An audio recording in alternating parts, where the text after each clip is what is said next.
I wanted to share with you that I've been living in Howard County, actually technically about 16 months, and I finally feel like I'm a Howard County resident. You know why? I got my Choose Civility bumper magnet.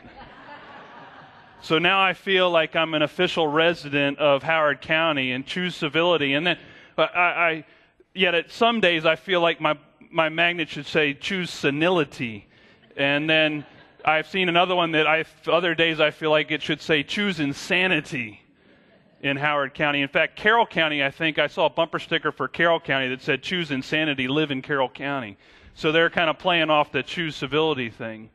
So I thought about that. What does it mean for us to be civil? I mean, we certainly want to do that when we're driving to wherever we're going this week for Thanksgiving.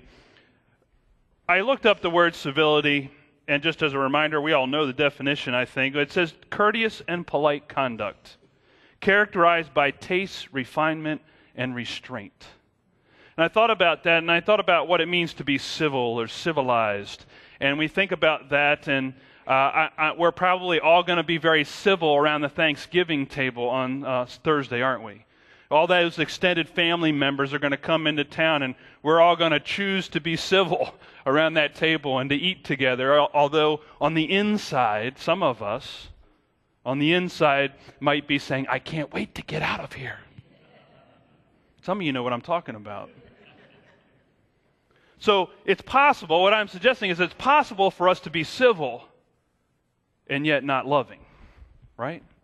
It's possible for us to be polite and kind and yet not really have love in our heart for another person or human being, or to actually feel or concern. And love's not always a feeling, or not be even concerned to be loving. I think the church sometimes can even be a place where we learn to be polite and kind to one another, yet we cannot love, truly love, in the way that God is defining, in the way that John is defining love.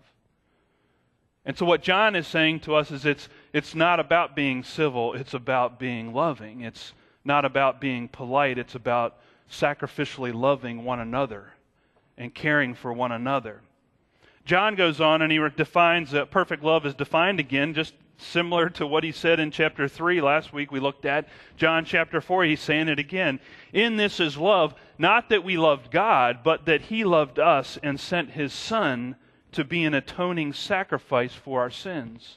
And then he goes on and writes in verse 19, we love because he first loved us. That's what I love about God's love. God didn't wait for us. God didn't wait for us to get our act together. God didn't wait for us to get right. God didn't wait for us to ask God to come. God didn't wait for an invitation. God came. In fact, we're getting ready to celebrate that in Advent here in the next few weeks, this idea that God is coming to be with us. That's what the Christmas message is. You know, God was the one who took the initiative. You know, I said last night at the 5 o'clock hour, I said, you know, it's like sixth graders lined up at a school dance on either side of the gym and waiting for somebody to take the initiative to walk across the gym floor. After the service, somebody came out and said, that doesn't happen anymore. Everybody's in the middle and they're doing all kinds of things at the sixth grade dance. So I guess we're a little bit more bold today than we used to be. And that's what God did. But God didn't walk across a gymnasium floor. God walked across the universe to come to be with us. God came first, loving us, even when we didn't love God. That's what I love about God's love. And see, that's the thing about love, is that love always takes the initiative. Not only is love sacrificial, love also takes the initiative. I think about how many of our relationships are divided because we're not willing to take the initiative. I've seen folks that have gone 5, 10, 15, 20, 30 years, a lifetime, never reconciling with a loved one because no one's willing to take the initiative. I'm not going to them. They need to come to me. I'm not apologizing to them. They've got to apologize to me. God didn't do that. God didn't sit back and say, I'm not coming down there and being with my people. I'm going to wait for them to apologize to me, and then maybe I'll think about it. I mean, what if God said that? We'd all be in big trouble, wouldn't we? God took the initiative. God came down. A beautiful example of this I saw, I was at a revival service in Puerto Rico on the island of Vieques one night, and I was there. It's all in Spanish, and I was there with the translator, and I asked the translator what was happening in the service because I saw the pastor going to individuals within the congregation and then pulling them together in front of the congregation and praying with them. I said, tell me what's happening here. And the translator said, well, the pastor has gone to this person because they're mad at this person over here, and so he's brought the two of them together, and he's asked them to talk to each other and pray together. And then spontaneously, over the next 45 minutes in the service, other people would walk across that room to another person in the room, and they would go with them, and they would talk with them, and then they would go together to the church's altar, and they would pray together. And I thought about that. What a beautiful example of what the church is to be. Someone was willing to take the initiative to walk across there, to be in relationship, say, hey, I know we've been at odds. I think it's time for us to move on. I think it's time for us to forgive. I think it's time for us to love one another again. That's what love does. Love takes the initiative. Does not sit back and wait for the other. The other thing that John goes on and says about this love, this perfect sacrificial love, is that this love, when we encounter it in God, when we realize how much we're loved by God, it transforms us. It changes who we are as people. One of the things that John says is God's love should transform us from being people of fear to people of confidence. From people who are walking around afraid that they're going to be rejected by God or they have to earn God's grace, or maybe they're going to be punished by God or rejected by other people, to people who walk around on this planet with their head held high, knowing they're children of God, loved by God. We don't need to walk through this life in shame and guilt. The message is that we can walk through this life knowing that God loves us unconditionally, that we can approach God, and that we have experienced God's love in our lives, and that ought to reflect through the way we live our lives and how we love. And that ought to transform us. We no longer need to compete for God's love or for acceptance. I know that we often think, we all have, those of us who have brothers and sisters, you know what it's like to compete for love, don't you? You always think that the other one's the favorite. That's no longer true with God. God has no favorites. We do not need to compete for God's love or to find love. God already loves us. We walk around in this life knowing that we're loved children of God. So that ought to change the way we move. We ought to not be living in fear. We should be moving to living in confidence in God's love. And the other thing that John points out is that love of God, once we've experienced the love of God, that should also change the way we love other people. It should transform the type of love we extend to other people. That we love no longer to compete or to get love. We're already fully accepted, loved unconditionally in God, and we are to extend that sacrificial, unconditional love to other people. That's hard to do, though, isn't it? It's easy to be civil. It's hard to love. It's easy to be polite. It's a little bit harder to actually love others. And yet, the more I experience God's love for me, the more likely I feel that I am to extend that love to other people, whether or not they want it or not. Am I willing to extend love to others even if they reject that love, or don't want that love, or don't understand that love? Are we willing to love that way? God was. God was willing to love even though we didn't get it, even though we didn't understand it, although there are times where we reject it, yet God still loves. Because that's what love does. The choir sang this morning that love perseveres, right? Love doesn't give up, 1 Corinthians 13. Paul also said, if I have, if I can sing with the voice of angels but have not love, I am a resounding gong or clanging cymbal. If I can be as civil as I want to be, but if I have not love, I'm just a Howard County citizen, not necessarily a follower of Christ. To kind of illustrate this a little bit, I came across a great story about Thanksgiving. And it has to do with Jane Bedford. Jane was an 82-year-old widow who lived with her Great Dane Stanley. And they lived in a little town called Groveland. And Jane it was Thanksgiving Day. Jane was preparing the family turkey. The family was all coming to her house. The kids, the grandkids, they were all coming. And she had just pulled the turkey out of the oven and placed it on top of the stove, and it looked great. She was so excited to have her family come in for Thanksgiving because she had been living alone, and just to have the company of her family again, to share this meal together again, was a great joy for her. So she thought, it's at the very end of the season, there were still some vegetables left over in the garden, and she went out to get some vegetables out of that garden. Now, meanwhile, what's that?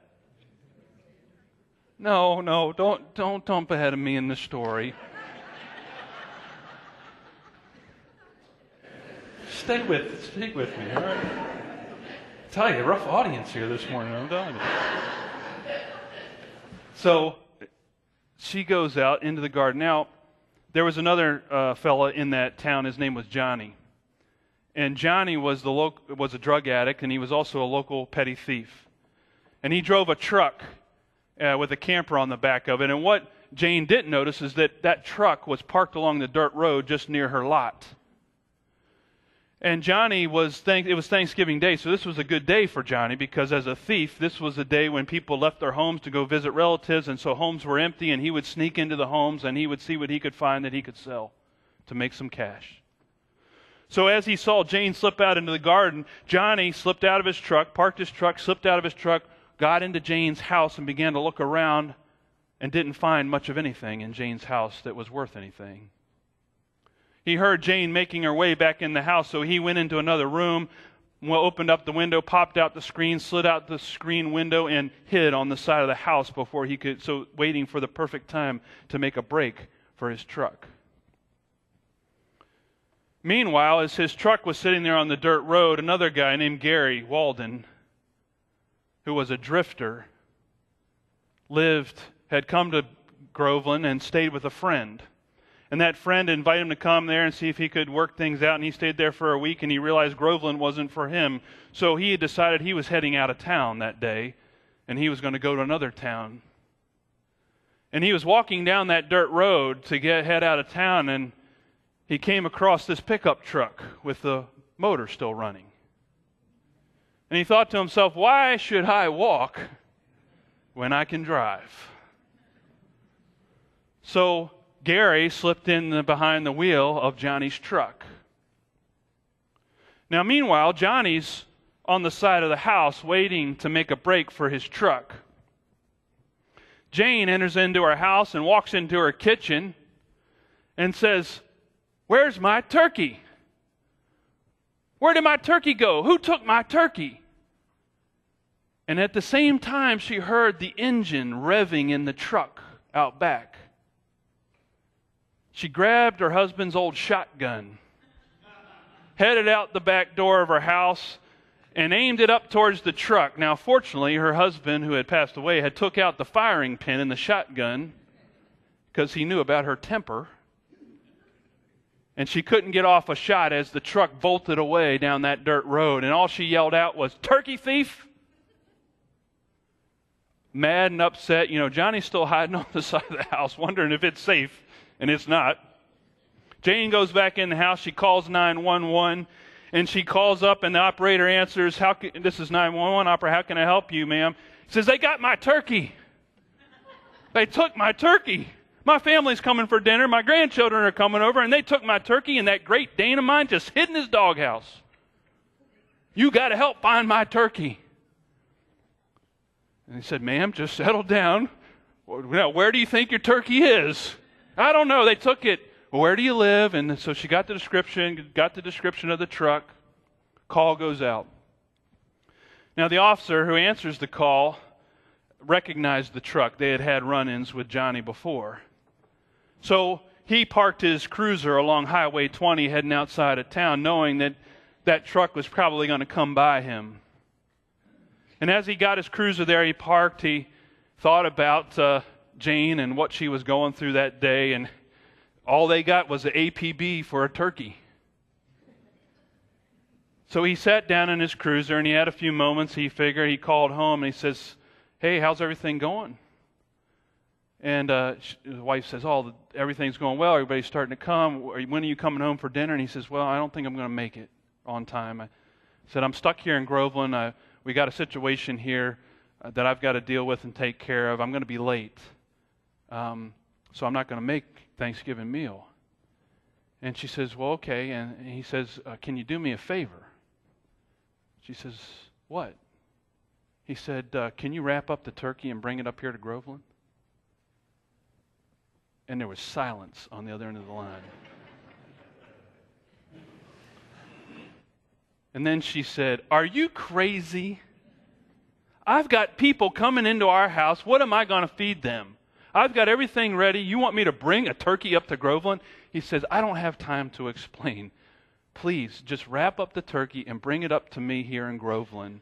We'll stop by the 24-hour deli on the way home. We'll figure something out." Hung up the phone. About a minute later, there comes the truck barreling down Highway 20. Officer pulls the truck over, but he notices it's not Johnny behind the wheel of this truck. So he goes up to the driver in the truck, and he pulls him out, and he says, "Okay, where's the turkey?" Gary Walden, who had been driving the truck, he says, I don't know anything about any turkey." He says, "I know you got the turkey. Tell me where the turkey is." And he says, "I didn't steal any turkey. I didn't take any turkey." He says, "But you did steal the truck, didn't you?" And he's like, "Yeah." So he arrested him for grand theft. Opened up the back of the camper, looked around, saw these stolen goods. He said, "Okay, know what Johnny's been up to again." Set out another cruiser to go get Johnny. But there was no turkey. So his wife came, and they took their family's turkey, and they went over to Jane's house, and they gave her and her family their family turkey. Never met Jane before, never knew anything, but the officer thought, wow, what would it be like he just felt horrible for Jane. So Jane put away 2 criminals that day, and she made a new friend that day, a new family friend, because of a stolen turkey. And that's what love does, doesn't it? Love makes a sacrifice. Love takes the initiative. About a week later, Jane noticed that Stanley wasn't coming out of the doghouse. She went out there to check on Stanley, looked in the doghouse, and there was the turkey. At least what was left of the turkey. Yeah, that's what love does, isn't it? Love sacrifices, takes the initiative. And as I read this text this week, I thought a lot of times we think about, punishment from God. We think about, am I conducting my life in the right way? Am I being morally right? Am I being morally perfect? Or am I doing the right things? Am I treating people the right way in my life? And I think those are all important things. But I began to think about this. What if God isn't looking at those things? What if God is looking at our lives and looking at how we love? What if God is evaluating our lives not on how we behave, but how we love?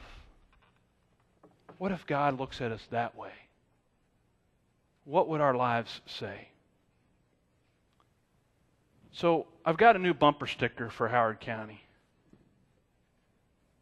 Larry, can you throw up the new Howard County bumper sticker? What if we did that? What if we chose love? Amen.